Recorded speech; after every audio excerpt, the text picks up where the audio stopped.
Hey YouTubers, it's Charlie. Time to freak out about Infinity War. They just dropped some crazy trailer footage. So let's see if I can do this without getting super banned by Marvel. I had to find a creative way to do trailer videos for trailers that they don't allow to post online. So I'll go ahead and do a new round of the giveaway. All you have to do to enter is be a subscriber, leave a comment on this video. It is for Spider-Man merch. So if you saw Spider-Man Homecoming with that reaction where he goes, "Oh my god, this is the greatest thing I've ever seen," that's what it was like to watch the Infinity War trailer. So it begins with the Guardians of the Galaxy in outer space. Suddenly, a body hits the Milano, and it's an unconscious Thor who's got his ass handed to him wearing his gladiator gear from Thor Ragnarok. So it lets you know sort of a timeline between the end of Ragnarok and the beginning of Infinity War. Like literally almost no time has passed.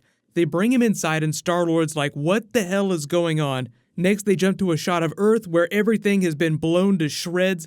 There's death and destruction everywhere. Tom Hiddleston is holding the Tesseract again, just in a mirror for the original Avengers movie. In Queens, Peter Parker's riding a school bus. All of a sudden, the hairs on his arms start to raise up, letting you know that he has Spidey sense in the Marvel Cinematic Universe. That was a big question after the movie. Does he have Spidey sense? The Infinity War footage confirms it. And then you jump to a shot of Spider-Man in the Iron Spider suit from the end of Spider-Man Homecoming that looks like this. So he wears both versions of the suit during the movie.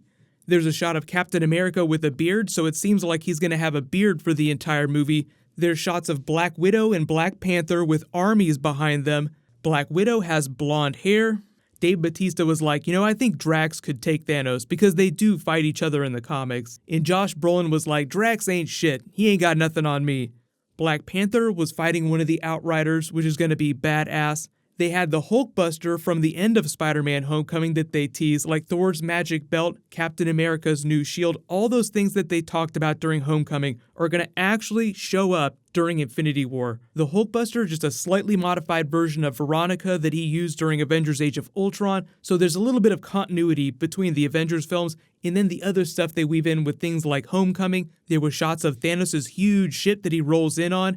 You see one of the Outriders from the Infinity storyline, which is some of the earliest things that he sent to Earth to try and find information on the gems and the location of his son, Thane. But Thane isn't going to be part of Infinity War. That was a separate comic book story. It's just that the Outriders in the Black Order are a really big deal.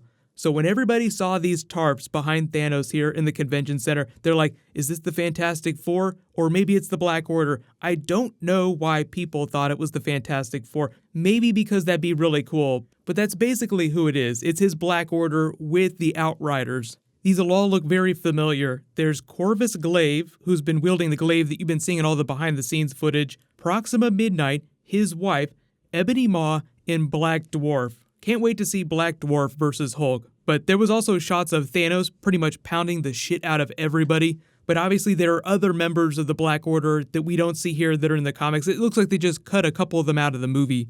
But the way the movie explains them is that they're Thanos' children in the way that Gamora and Nebula are Thanos' children. So it sounds like Gamora and Nebula were being trained and raised to become members of the Black Order, just like Thanos' other children. This is footage of them actually unveiling them and revealing what the Infinity Gauntlet will look like during Infinity War. They changed the look just a little bit. A couple people around. What do you think? So maybe we introduce 4 new people into our MCU. How does that sound? All right, Joss, if you want to hop over there, I'm going to hop over here, and we are going to show you the newest additions to our MCU villain. Get those phones out, get ready, and count down with me from 3. Ladies and gentlemen, 3, 2, 1. Ladies and gentlemen, I give you for the first time the children of Thanos. We got this, we got, oh my God. Hey. Wait, what's missing? What's missing? We're missing one thing. What's missing?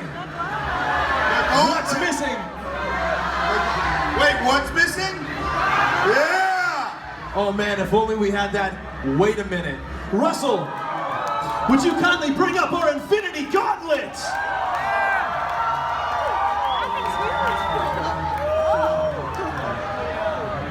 There it is. That was crafted for Josh's actual human-sized hand. is a big guy. Hey, one more time for Thanos and the Infinity Gauntlet and the children of Thanos. Moving along though, they're in outer space on the separate planet that you saw in the previous behind-the-scenes footage they released. With the Guardians, Doctor Strange, and Iron Man all on this planet fighting Thanos, Thanos uses the Infinity Gauntlet to pull down a piece of moon and throw it at them, but it doesn't have all the gems in it. So during the course of the film, he'll be adding gems to the gauntlet, just like he did during Thanos' quest in the comics. So let me know what you guys think about all this. But it confirmed a couple big things because they brought everybody from the movie to D23. So they're all on stage here. They're coming to Comic-Con next week. So I'm expecting them to re-show this footage along with some additional stuff. They might drop it online, they might not. This stuff they're not going to post online. So I always get questions, and it's always studio by studio, a little bit different. Sometimes Fox will post stuff, sometimes they won't, like Deadpool's coming to Comic-Con. Marvel is bringing Thor Ragnarok and Black Panther footage. Those are the trailers I'm 99% sure that it's going to drop online. But the Infinity War is up for grabs. Kevin Feige did confirm, though, regardless of what they do next week, that the real Infinity War trailer will start posting in November when they release Thor Ragnarok. So when we say it's going to happen in November, it's just tied to the release of Ragnarok. But just to be clear, Ragnarok is like the last big jumping off point before Infinity War, even though Black Panther is happening in the spring. They're using Black Panther to mostly deal with the Black Panther character because it's based on Earth. Thor is this huge, big cosmic movie that's going on. It's called Mighty Thor Battle Royale in Japan, so that lets you know that shit is going down big time during Ragnarok. But what's going to happen next is Game of Thrones is tomorrow, so I'll post my death predictions in the morning, then I'll post my episode 1 video in that night. If you have any special requests for Comic-Con comic book videos, just let me know in the comments. I'm going to be doing more comic book stuff next week. I'll post my video schedule for when everything's going to post. There'll be way more videos than I would normally do, but it's going to be great. So while you wait for everything, you can click here for that Star Wars trailer from D23 they just dropped, and you can click here for all my Spider-Man Easter eggs. Thank you so much for watching. Everybody stay awesome. I'll see you guys tonight.